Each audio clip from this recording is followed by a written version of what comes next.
Saudara, pemerintah resmi mencabut 4 izin usaha pertambangan di kawasan Raja Ampat. Adapun satu perusahaan yakni PT GAC Nikel yang merupakan anak perusahaan Antam tetap diizinkan untuk melakukan penambangan karena dinilai telah mengantongi hasil analisis dampak lingkungan atau AMDAL dari kegiatan penambangan. Apakah pencabutan IUP menjadi langkah yang cukup tepat? Dan bagaimana pula langkah selanjutnya yang harus dilakukan? Kita akan bahas bersama dengan Ketua Tim Kampanye Greenpeace yang sudah hadir ke studio Orange Kompas TV. Sudah ada Mas Ari Rompas. Selamat pagi Mas Ari. Selamat pagi. Oke, kemudian juga melalui sambungan daring sudah bergabung bersama kita ada Wakil Ketua Komisi 12 DPR RI dari fraksi Nasdem, ada Pak Sugeng Suparwoto. Selamat pagi, Assalamualaikum Pak Sugeng.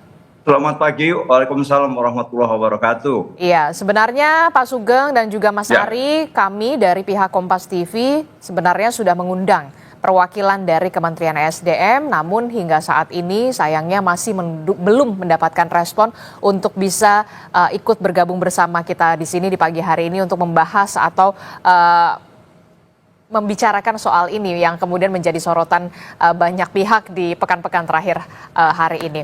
Saya ke Mas Ari dulu, Mas Ari dari Greenpeace. Ini kita lihat ya, ironi tambang nikel di Raja Ampat begitu ya. Kita tahu Raja Ampat, memang Raja Ampat tuh luas banget gitu ya, luas sekali begitu ya. Bahkan dikatakan surga dunia yang terakhir ya. Itulah ya.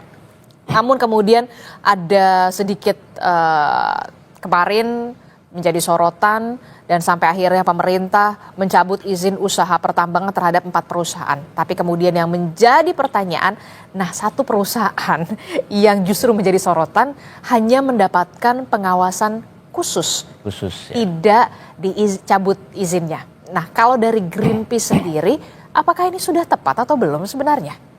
Iya, kalau kita bisa lihat ya dari sisi lingkungan bahwa keputusan pencabutan izin dari 4 izin, tapi PT GAC tidak dicabut, saya kira itu tidak menggambarkan bahwa pengambilan keputusan itu berdasarkan pada persoalan-persoalan lingkungan gitu salah satunya. Karena PT GAC ini menjadi bagian dari ekosistem di Raja Ampat gitu. Jadi dia harus dilihat satu kesatuan karena proses geologi yang terjadi di Raja Ampat itu sejak jutaan tahun yang lalu itu menghasilkan kekayaan biodiversitas di sana gitu, kekasan khusus. Nah, PT GAC ini menjadi bagian dari satu gugusan pulau-pulau di Raja Ampat gitu. Nah, sehingga kalau kemudian yang dicabut itu hanya 4 gitu ya, tapi PT GAC yang tidak dicabut itu kenapa? Nah, padahal memang dari awal waktu sejak zamannya Gus Dur itu udah mengkategorikan wilayah ini wilayah kawasan hutan lindung gitu. Nah, kenapa harus ditetapkan kawasan hutan lindung? Karena fungsi ekologinya itu sangat penting. Tapi kemudian dalam proses-prosesnya ada pengecualian untuk pengecualian Perpu gitu yang kemudian dikeluarkan sejak zaman Ibu Megawati itu memperbolehkan mengecualikan 13 izin perusahaan termasuk PT GAC. Nah, karena PT GAC sebelumnya sudah mendapatkan izin ya dari kontrak karya sebelumnya dan itu kemudian tahun 98 gitu ya, 98. Tapi memang prosesnya udah lama izinnya gitu ya, rejim kontrak karya namanya. Kemudian dia mendapat pengecualian. Itu juga sebenarnya ada protes besar-besaran ya kenapa Megawati kemudian memberikan izin itu dan saat itu kemudian keluar juga undang-undang pesisir dan laut dan pulau-pulau kecil itu nomor 1 tahun 2014 itu menyatakan pulau-pulau di bawah 2000 meter persegi itu tidak boleh ditambang gitu. Di bawah 200 meter? 2000 meter persegi. 2000 meter persegi. Nah, PT GAC ini menjadi salah satu pulau terkecil. Nah, sehingga ada satu prinsip juga kehati-hatian bahwa itu nggak boleh sebenarnya ditambang secara terbuka. Nah, sementara kalau nikel-nikel di Indonesia itu kan di permukaan. Nggak mungkin dia dilakukan di bawah tanah gitu, pertambangannya. Nah, ini menjadi persoalan ketika izin-izin itu kemudian terus diberikan ya, termasuk sebenarnya pasca rejim-rejim itu ada namanya rejim perizinan berbasis resiko gitu ya, perizinan usaha berbasis resiko. Dan Pak Bahlil juga itu waktu zaman itu mengeluarkan izin perusahaan berbasis resiko ketika jadi kepala BKPM dan Menteri Investasi. Kalau di sini terlihat izin dari kelima perusahaan termasuk dari anak perusahaan Antam tersebut PT GAC ini sudah diberikan sebelum Indonesia menetapkan Geopark Raja Ampat pada 2017, betul. Namun kemudian kawasan Kepulauan Kars di Papua Barat Daya kemudian diakui oleh UNESCO ini sebagai Global Geopark ini pada bulan Mei 2023. Nah, jadi kalau dari sisi peraturan sebenarnya dari payung hukum, masyarakat pasti bingung sebenarnya. Jadi payung hukumnya, landasannya itu sebenarnya mengikuti acuannya yang mana? Itu yang kemudian jadi pertanyaan kan? Ya. Jadi kalau mau dibilang tadi kan proses perizinan tadi ya. Pertama itu memang kawasan lindung. Dan itu harus ada bisa ditambang sebenarnya dengan prinsip kehati-hatian. Nah, prinsip kehati-hatiannya itu salah satunya adalah di Undang-Undang Minerba juga itu pertambangan di kawasan lindung itu nggak boleh dengan metode kawasan pertambangan terbuka. Itu satu. Nah, kemudian ada undang-undang pesisir yang sangat jelas gitu mengatakan bahwa pulau-pulau kecil di bawah 2000 meter persegi dan ada beberapa kriteria sebenarnya. Termasuk putusan MK itu mengatakan bahwa pulau-pulau kecil itu nggak boleh ditambang dan bahkan putusan MK itu mengatakan bahwa itu untuk kepentingan generasi mendatang. Generasi mendatang artinya itu lintas generasi karena pulau-pulau kecil ini kalau dia ditambang misalnya dan jika perubahan iklim ini semakin meningkat gitu ya, yang paling terdampak itu adalah masyarakat yang tinggal di pulau-pulau kecil. Nah, itulah yang kemudian menjadi perhatian kita bersama, bukan hanya soal pariwisatanya, masyarakatnya dulu, dan juga lingkungannya yang memang dekat sekali di situ begitu ya. Nah, saya ke Pak Sugeng. Pak Sugeng, kalau kita lihat begitu ya, ini kan menjadi polemik dan juga menjadi sorotan begitu. Bahkan sebenarnya ada 5 perusahaan di sana yang kemudian beroperasi, tapi kemudian yang menjadi pertanyaan besar, mengapa kemudian anak usaha dari Antam ini hanya mendapatkan pengawasan khusus. Nah, jadi sebenarnya kalau dari DPR sendiri, apa yang bisa dilakukan DPR untuk bisa membenahi ini, terutama soal payung hukum, soal aturannya, dibenahinya dulu, seperti apa? Ya, jadi betul sebagaimana disampaikan dari, siapa tadi namanya dari Mas Ari. Mas Ari dari Greenpeace tadi, memang sempat ada keluar peraturan pemerintah itu, jadi yang menyatakan bahwa ada 13 izin usaha pertambangan yang dikecualikan untuk dapat tetap beroperasi karena ini adalah rejim PKP 2B, yakni waktu itu perpanjangan dengan syarat. Nah, terlebih-lebih ketika Undang-Undang Nomor 3 Tahun 2020 itu syaratnya lebih ketat lagi, ada syarat reklamasi, syarat dan sebagainya. Itu adalah bentuk bagaimana kita tetap menjaga pertambangan akan tetap proper dalam pengertian tata kelola lingkungannya utamanya. Karena memang inilah dilema atau tantangan bangsa dunia, saya kira tidak hanya Indonesia, bahwa ada adigium yang menyatakan bahwa dunia tanpa tanpa pertambangan adalah bagaikan dunia tanpa peradaban. Sebaliknya adalah pertambangan yang tidak mengikuti aturan-aturan yang sebagaimana mestinya juga akan menghapus peradaban itu sendiri. Nah, inilah yang menjadi titik tengah kita antara desain dan desolen, antara titik ideal dan apa yang harus bisa kita lakukan dalam persoalan pertambangan ini. Nah, menyangkut tentang apa yang terjadi di Raja Ampat, awalnya itu menjadi protes keras masyarakat adalah keempat perusahaan tambang, yakni PT KW Sejahtera Mining dan PT Mulia Raymond Perkasa, PT Anugrah Surya Pratama dan PT Nurham. Ini yang menjadi protes keras, mengingat memang keempat tambang tersebut memang ada di kawasan Raja Ampat yang tadi masuk kawasan Global Geopark yang ditetapkan oleh UNESCO 2023 yang lalu. Nah, sebetulnya demikian juga PT GAC ya, di Pulau GAC itu ini memang juga ada protes dari masyarakat, tetapi tidak menyangkut tentang tata kelolanya, lebih kepada kompensasi bagi hasilnya.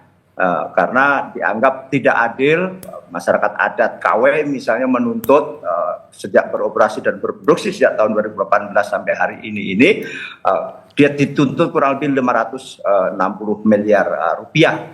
Itu yang menjadi isu, dan juga memang ada perbaikan-perbaikan lingkungan. Tetapi secara keseluruhan, karena memang PT GAC ini adalah awalnya adalah joint venture antara BHP Billiton Australia Mining Nickel dengan PT Antam. Dulu justru Australia menguasai 75%, Antam hanya 25%. Tapi tahun 2008 Billiton ini mundur dan PT Antam sekarang sudah menguasai 100%. Dan bahkan lantas tata kelolanya memang berdasarkan riset yang dilakukan oleh PT Billiton waktu itu dengan syarat pertambangan yang sangat ketat.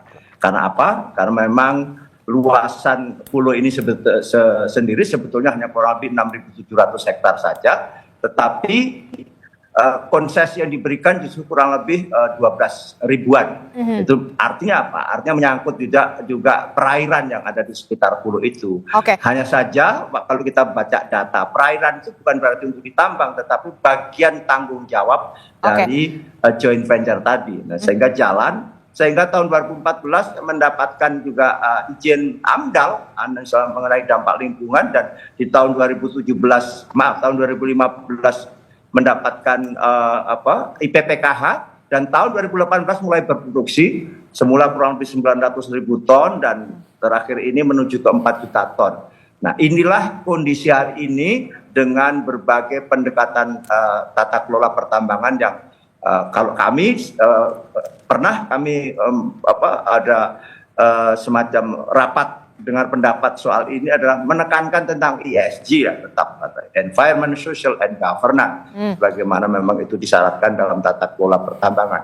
Memang inilah bukan dilema, tetapi khusus tentang PT GAC ini kami setidaknya saya berpendapat bahwa ini nanti harus tingkat produksinya harus dibatasi dalam waktu tertentu sampai tingkat tidak melampaui ambang batas alam itu sendiri, meskipun waktu katakanlah pengelolaan kawasan tersebut masih berlaku, tetapi harus ditutup sebelum ada semacam intrusi polusi, baik itu adanya polusi, baik itu menyangkut misalnya di pantainya maupun termasuk runoff terhadap bahan-bahan yang berbahaya seperti merkuri, seperti arsenik dan yang lain-lain masuk ke perairan laut. Jadi kami akan segera mengevaluasi tentang waktu atau kapasitas pertambangan itu sendiri, khususnya PT GAC. Jadi kita apresiasi pemerintah bahwa 4 itu ditutup karena memang itulah yang harus kita tutup. Nah, kemarin kan menjadi heboh karena justru ke-4 tambang ini tidak disentuh oleh Menteri SDM. Malah Menteri SDM berkunjung ke PT GAC ini kan. Jadi menjadi heboh, bahkan ada demo-demo segala. Saya kira itu. Nah, bentuk pengawasannya, bentuk kan karena pemerintah sendiri secara tegas mengatakan iup dari anak perusahaan Antam ini tidak dicabut, tapi kemudian mendapatkan pengawasan khusus. Nah, terjemahan dari pengawasan khususnya itu seperti apa? Dalam kurun waktu bagaimana? Jangan sampai kemudian ketika lingkungan sudah kadung rusak, barulah ditutup. Itu yang kemudian kita tingkat preventifnya itu seperti apa pengawasannya sejauh ini, Pak Sugeng? Ya, saya kira bagaimana praktek tata kelola pertambangan yang baik banyak dicontohkan. Seperti, mohon maaf, bukan berarti kita memuji berlebihan. PT Vale misalnya yang ada di Sorowako dan sebagainya, bagaimana tata kelolanya sangat baik. Misalnya mereka dengan memakai juga pembangkit listrik tenaga air, bahkan ada di danonya. Sampai sekarang justru dano tersebut karena dipakai untuk PLTA dengan pendekatan pertambangan yang sangat proven, sangat proven dan sangat prudent, sehingga tidak menimbulkan kerusakan lingkungan yang berlebihan.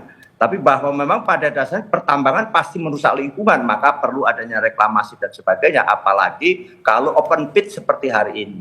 Ke depan memang pertambangan, sebagaimana tadi disampaikan Mas Ari juga, harus dekat dengan apa-apa seperti dengan underground, sebagaimana sekarang juga di Papua ya. Freeport McMoran tidak lagi dengan open pit tetapi underground. Setidaknya tidak merusak alam di atasnya. Sebagaimana pertambangan di tempat-tempat lain misalnya juga sudah ada dengan underground. Nah inilah mekanisme atau tata kelola. Kita kebetulan Komisi 12 beruntung sekali sekarang karena apa? Karena Kementerian Lingkungan Hidup bermitra dengan Komisi 12 sehingga kami dalam pengawasannya itu real betul. Setiap kali kami kunjungan lapangan sekaligus didampingi oleh Kementerian Lingkungan Hidup yang tentang standar lingkungannya dan sebagainya, kita baca real time di tempat. Dan kita sudah mengusulkan sejak dulu kami di Komisi 7 bagaimana Kementerian SDM ada di Gakum, Badan Penegak Hukum yang sehingga bisa melakukan pengawasan pertambangan dengan sangat-sangat prudent gitu. Oke, saya ke Mas Ari dulu. Mas Ari, bagaimana respon Anda mendengar penjelasan dari Pak Sugeng? Sebenarnya kalau soal anak perusahaan dari Antam ini yang jadi permasalahan adalah bukan soal tata kelolanya, tapi kemudian bagi hasilnya begitu. Nah, ada pengawasan yang memang nanti akan dilakukan begitu terhadap anak perusahaan dari Antam sendiri. Anda melihatnya seperti apa? Sudah cukup win-win solution kah atau bagaimana? Ya sebenarnya terlambat gitu ya. Terlambat. Kemudian Pak Sugeng gitu ya sebagai Mengapa Anda menyatakan terlambat? Ya sebenarnya kalau itu dilakukan sejak awal gitu ya dari proses-proses perizinan diawasi sejak awal, apa yang terjadi di PT GAK gitu ya itu bisa diminimalisir gitu ya, karena saat ini misalnya itu sudah terjadi deforestasi pulau yang kecil seperti itu, deforestasi 300 hektar itu sangat berbahaya loh sebenarnya, karena dia kan di atas permukaan dan daya dukung dan daya tampung lingkungan itu harus dipastikan. Karena kami juga melihat bahwa proses-proses perizinan kan harus ketat gitu. Dan seharusnya ini juga diinformasikan, karena kami tanya waktu mencari data PT AMDAL, PT GAK ini katanya lagi dipinjam sama Polres gitu. Nah, ini adalah fungsi-fungsi pengawasan yang harus dilakukan dan peran DPR ini sangat penting. Karena persoalan-persoalan di Raja Ampat ini baru kemudian mendapatkan respon ketika viral kan Yes, gitu. Betul. Nah, no viral no justice itu baru berlaku di sini. Nah, peran-peran DPR ini sebagai fungsi pengawasan seharusnya dia mempunyai instrumen kan, karena memiliki ada punya dapil gitu ya, sering reses. Terus selama ini ngapain kalau kemudian nggak dapat? Karena masyarakat di Raja Ampat ini sudah berapa kali melakukan aksi-aksi gitu. Dan kenapa kemudian aksi ini baru menjadi viral? Karena kemudian fakta-fakta yang di lapangan, kami juga sudah melakukan pemantauan hampir setahun ini untuk mengumpulkan bukti-bukti. Bahkan kami dibilang video-videonya hoax gitu ya, sama Pak Menteri sama inilah ya. Tapi ini yang seharusnya dilakukan sama Pak Sugeng. Karena juga persoalan-persoalan nikel ini tadi, ini sudah terjadi di Sulawesi, di Halmahera, bahkan misalnya undang-undang pesisir pesisir laut dan pulau-pulau kecil itu sudah diputuskan MK ya untuk di Kabaena misalnya, itu sudah hancur sekali, tapi udah diputuskan untuk udah menang di pengadilan masyarakatnya, tapi pertambangannya masih terus dilakukan gitu. Nah, ini gimana pengawasannya? Nah, itu saya mau tanya ke Pak Sugeng gitu ya, bagaimana sebenarnya Kementerian Lingkungan Hidup, kementerian terkait yang memang sebagai mitra kerja dari... Anda menilai ada unsur pengabaian di sana atau kemudian justru memang minim sekali pengawasan di sana? Jangan dijawab dulu, kita akan jeda dulu. Usai jeda kami akan kembali di Sapa Indonesia Pagi. Kami akan segera kembali.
Terima kasih Anda masih bersama kami di Sapa Indonesia Pagi. Saudara, kita masih membahas soal bagaimana pertambangan yang kemudian menjadi sorotan publik, terutama yang dilakukan di Raja Ampat, ironi tambang nikel di Raja Ampat. Dan beberapa warga Pulau Gak mengatakan tidak merasa terganggu dengan aktivitas pertambangan di Pulau Gak. Justru warga mengaku terbantu dengan adanya perusahaan tambang yang beroperasi di Pulau Gak, baik dari segi ekonomi maupun pendidikan.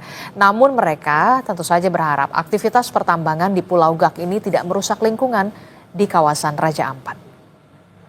Pendapat Bapak tentang kehadiran tambang nikel yang ada di Pulau Gak ini? Ya, kalau untuk khususnya kami nelayan ya cukup membantu juga. Terkadang dari PT Gak Nikel juga memberikan kami alat tangkap, kemudian mereka juga memberikan kita mengambil kita punya hasil tangkapan juga diambil langsung oleh PT Gak Nikel. Jadi kita tidak perlu pergi jual-jual di terlalu jauh lagi sampai ke kabupaten dengan jarak yang terlalu jauh. Banyak yang takut Pak, katanya warga lokal yang ada di sini bisa terdampak sama aktivitas nikel. Apakah teman-teman nelayan juga merasakan itu atau tidak? Oh, kalau sampai dengan saat ini tidak. Kita aman-aman saja.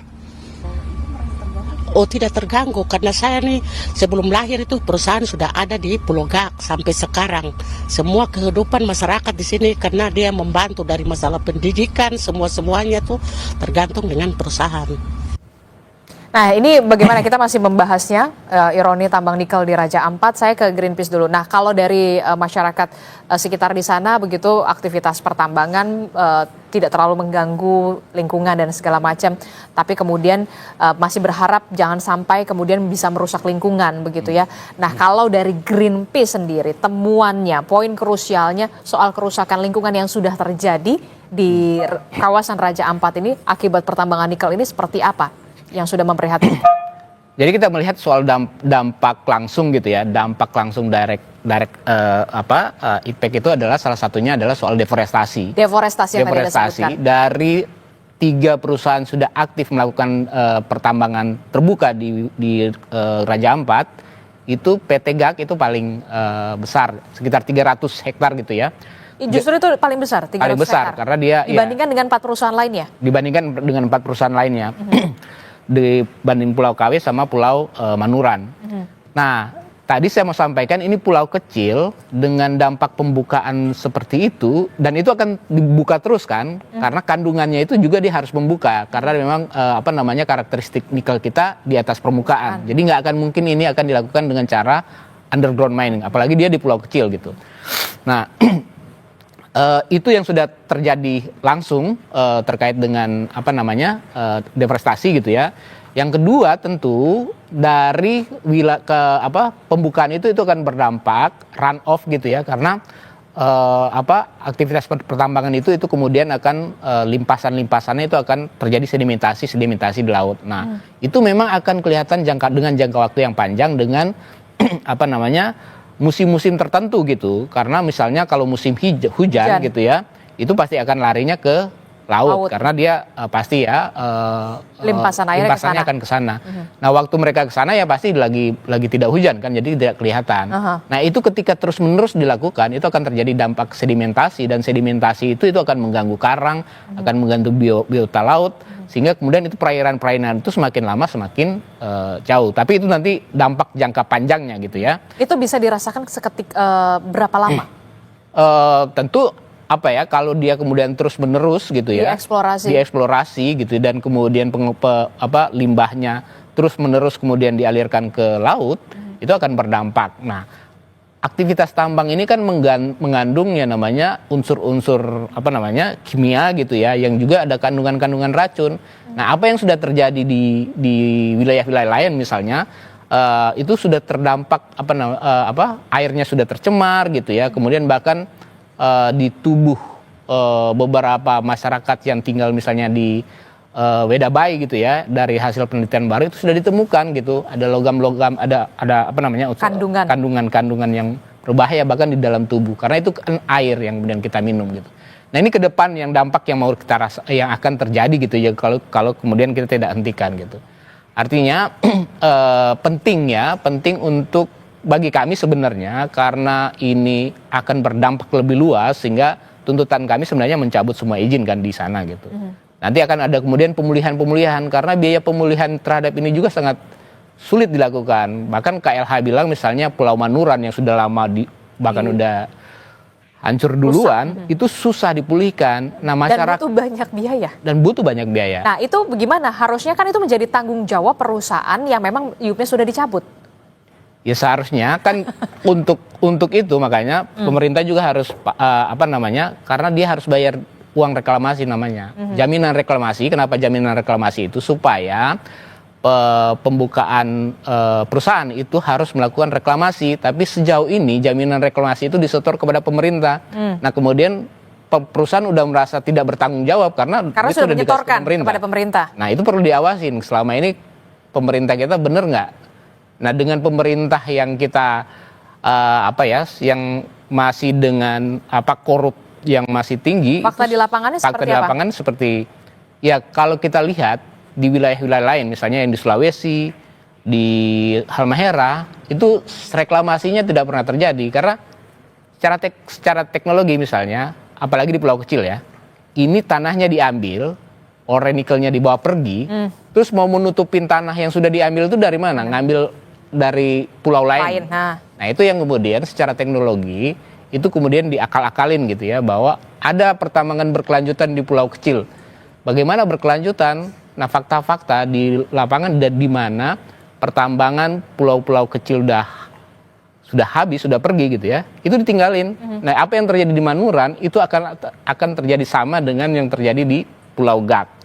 Nah, masyarakat yang tinggal di sana mungkin saat ini mereka mendapatkan manfaat ekonomi, tapi kedepannya seperti apa? Sehingga kemudian yang dibangun dalam konteks perekonomian itu bukan industri ekstraktif yang mengandalkan ekstraksi alam yang kemudian berdampak pada kerusakan alam. Ini yang sebenarnya harus dihindari, apalagi dampaknya terhadap pulau-pulau kecil. Apa yang bisa dilakukan oleh pemerintah pusat dan juga pengawasan seperti apa yang diharapkan oleh Greenpeace dan juga supaya ini betul-betul bisa menjadi catatan serius begitu ya soal pertambangan nikel di Raja Ampat ini?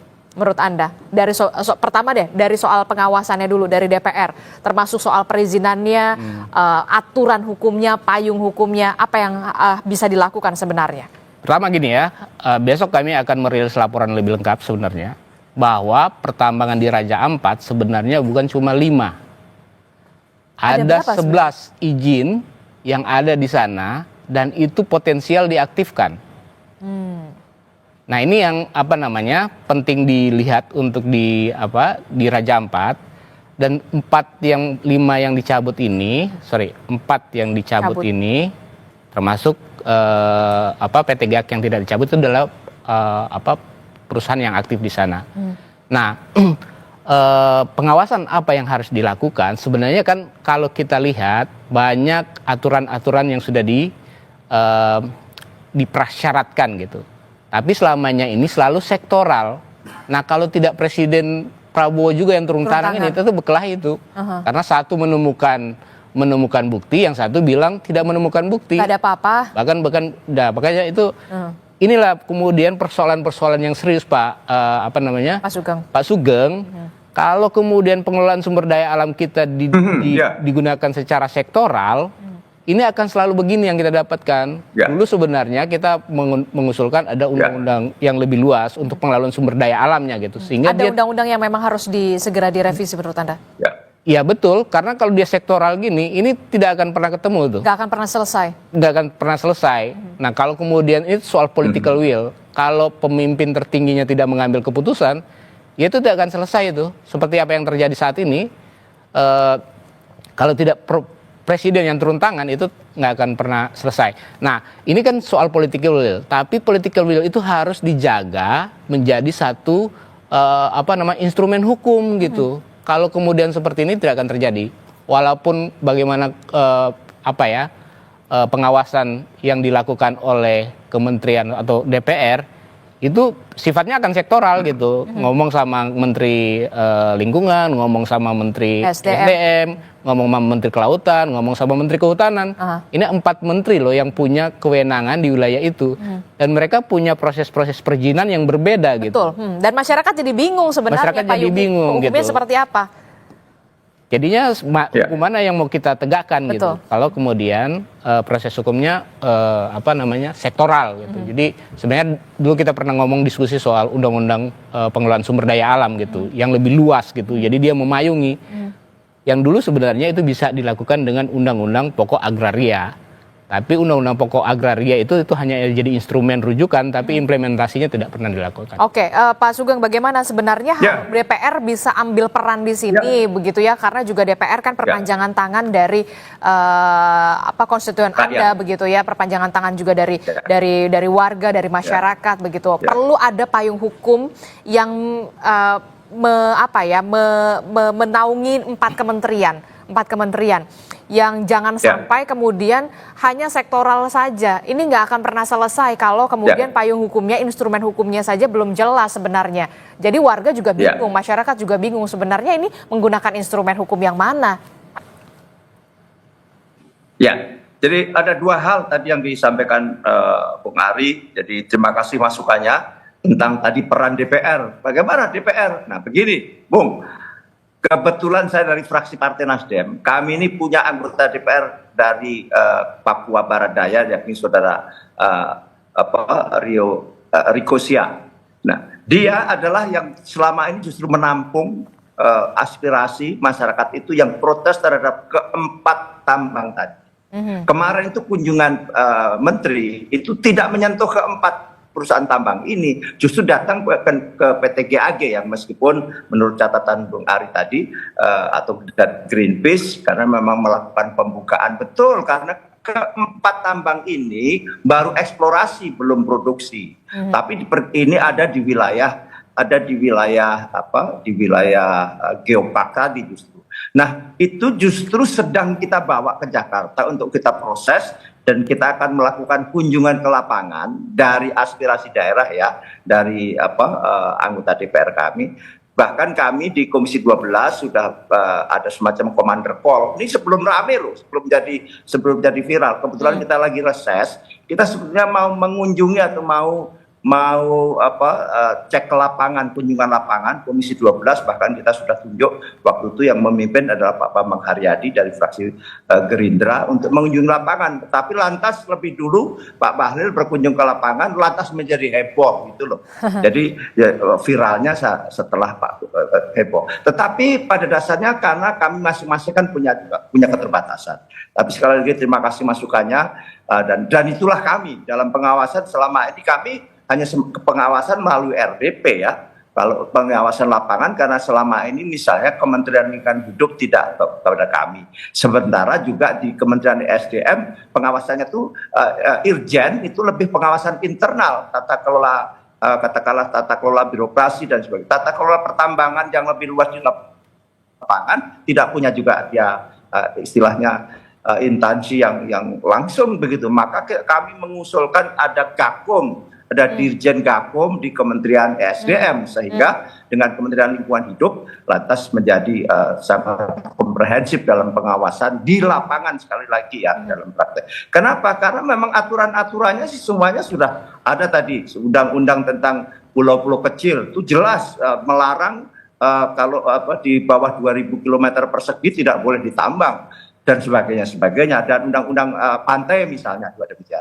Nah kedua tentang tadi yang sampaikan Bung Ari itu tentang strategi pembangunan. Memang hari ini kritik kami juga sama bahwa kita lebih menekankan pada industri ekstraktif karena memang paling mudah. Kalau kita lihat dalam struktur APBN misalnya ya bahwa APBN itu ada pendapatan, ada belanja. Pendapatan kita ini sekarang masih sebagian besar adalah dari PNBP di dunia pertambangan, pendapatan negara bukan pajak ya. Terbesar dalam dunia pertambangan dan di Kementerian SDM. Demikian juga kalau kita lihat di pertumbuhan ekonomi ada investasi, ada ekspor, ada konsumsi. Ekspor kita masih didominasi oleh ekspor komoditas. Komoditas itu adalah komoditas pertambangan dan sekarang ada kelapa sawit misalnya. Inilah fakta kita, inilah bukan dilema, ini adalah tantangan kita bagaimana menuju ke industrialisasi kembali, yakni industri manufaktur, jangan industri ekstraktif seperti hari ini. Itu sama, itu kritik kita. Tetapi itulah faktanya, rejim, baik utamanya Pak Rejim Jokowi, yang dimaksud dengan hilirisasi itu apa sih? Hilirisasi hanya untuk merubah ore menjadi misalnya NPI, nickel pig iron, Oke. ada nikel mate saja, dan itu sudah diekspor. Tapi- Tanpa ada sentuhan teknologi lebih lanjut, mestinya Indonesia menjadi pusat industri baterai dunia. Aha. Karena 76% baterai itu adalah dari nikel, dan sementara Indonesia menguasai 42% nikel dunia. Bahkan dalam pasar dunia sekarang, Indonesia menguasai 52% nikel dunia, sehingga sekarang oversupply ya, sehingga harga nikel sedang turun. Iya, lagi anjlok banget. Nah, kalau Nah, bicara soal ini panjang juga. Itu akan semakin Ya. panjang pastinya ya, karena memang harga nikel Ya, faktanya juga betul. sekarang lagi turun begitu ya, Pak Sugeng. Tapi kemudian begini, Ya. dengan adanya semakin terupnya begitu ya, semakin menjadi sorotannya Ya. sorotan kali ini begitu ya, Ya. DPR apakah akan nanti dalam waktu dekat menggelar audiensi juga bersama dengan juga tidak hanya dengan Greenpeace, juga mungkin dari pemerhati lingkungan yang lainnya, WALI dan betul. segala macam, termasuk juga mengundang juga beberapa kementerian sebagai mitra Anda untuk bisa kemudian win-win solution itu seperti apa sih nanti ke depannya? Apakah memang ada rencana ke situ dalam waktu dekat? Pak Sugeng, singkat saja. Dipastikan ada gitu, karena kami memang itulah kami gitu, Pak. Tidak ada masalah yang mengemuka seperti hari ini, kami selalu dengan Kementerian SDM misalnya, dengan juga pemangku kepentingan lain, misalnya beberapa waktu lalu sampai kita tentang kualitas udara kita. Apalagi kita kan sepakat ya menandatangani Paris Agreement, kita sepakat untuk menekan emisi pada tingkat tertentu dan net zero emission di tahun 2060 atau lebih cepat. Artinya seluruh praktek pembangunan itu harus mengacu ke sana, baik di sektor energi, sektor pertambangan sekalipun, itu parameternya itu. Saya kira, nah nanti mungkin kita akan bicara panjang lebar juga dengan Greenpeace, dan kami pernah juga dengan Greenpeace di tahun 2000 beberapa waktu lalu lah ya, dan kita sangat-sangat terbuka. Saya dengan senang hati menerima masukan dan bahkan mungkin kritik gitu.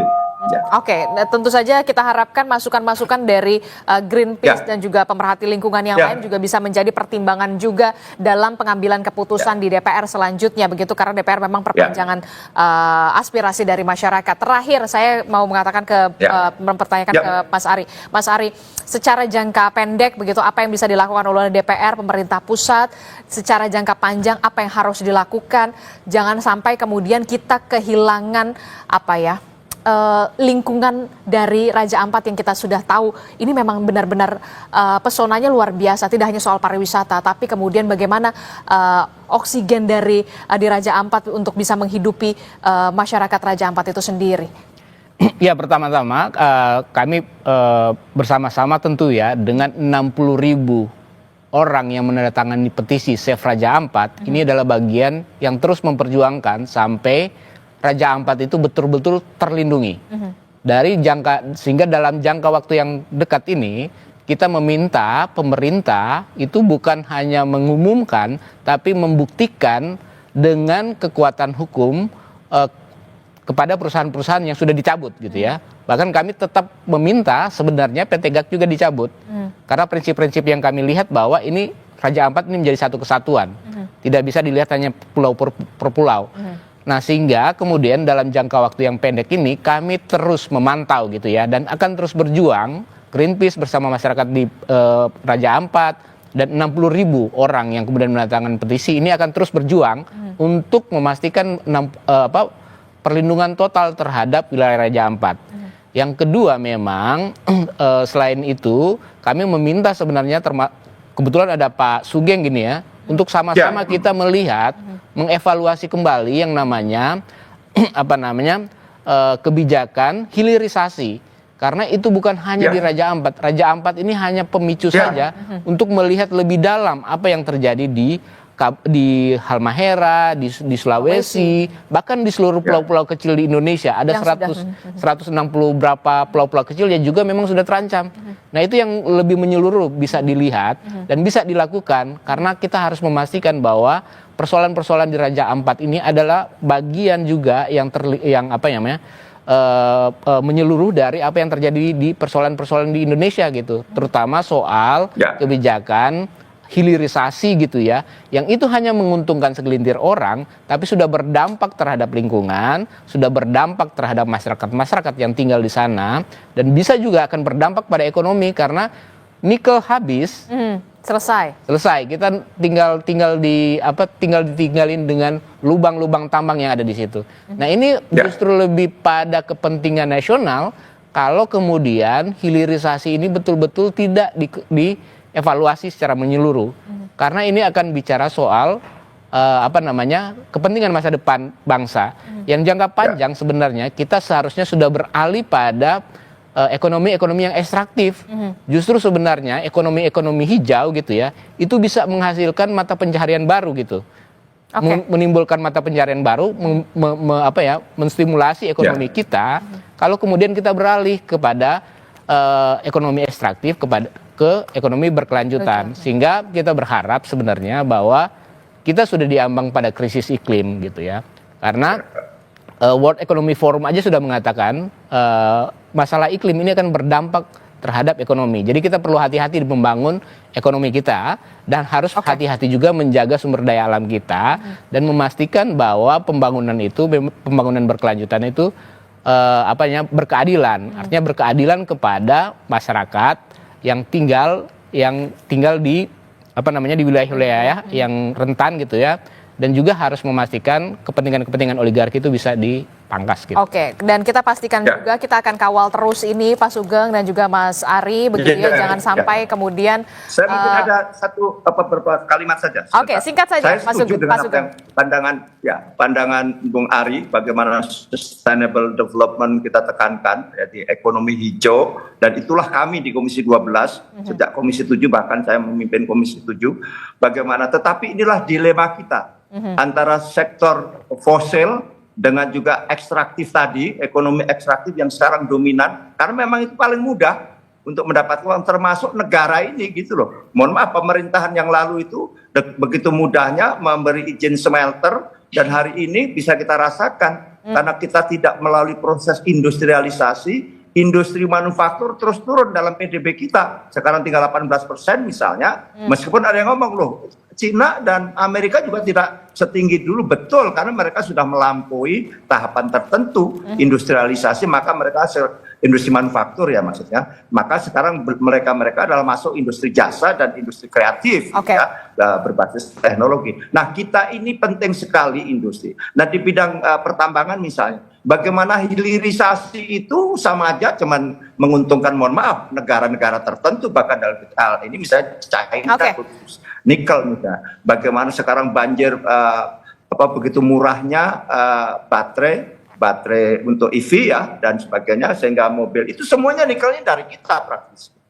Nah, inilah kita harus menyusun kembali tentang strategi pembangunan kita dengan mengedepankan adalah industrialisasi, bukan hilirisasi gitu. Kalau hilirisasi ya seperti hari ini yang terjadi. Saya kira itu sebagai diskusi panjang nanti selanjutnya. Nah, itu dia yang nanti kita harus didiskusikan lebih lanjut.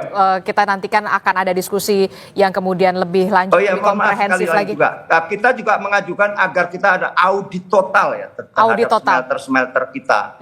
Audit total ini sudah kita dalam RDP beberapa kali kita ajukan, waktu itu sempat kita bersitegang dengan beberapa menteri tertentu lah yang mereka tidak menghendaki audit total tentang smelter misalnya. Dan seterusnya. Kita dukung terus ya Pak, sepanjang kemudian ini bisa berdampak pada lingkungan dan juga masyarakat untuk bisa yang lebih baik. Kita harapkan Raja Ampat ini memang untuk Indonesia, untuk masyarakat Raja Ampat, bukan untuk kepentingan-kepentingan di luar itu pastinya. Jangan sampai warisan Raja Ampat ini terhadap anak cucu kita nanti hanya tinggal kenangan saja. Terima kasih Pak Sugeng Suparwoto dari Komisi 12 DPR RI telah bergabung bersama kami. Kemudian ada Mas Ari Rompas juga dari Greenpeace telah bergabung bersama kami. Selamat pagi Bapak-Bapak, sehat selalu. Assalamualaikum. Pagi Bung Ari, Waalaikumsalam warahmatullahi wabarakatuh.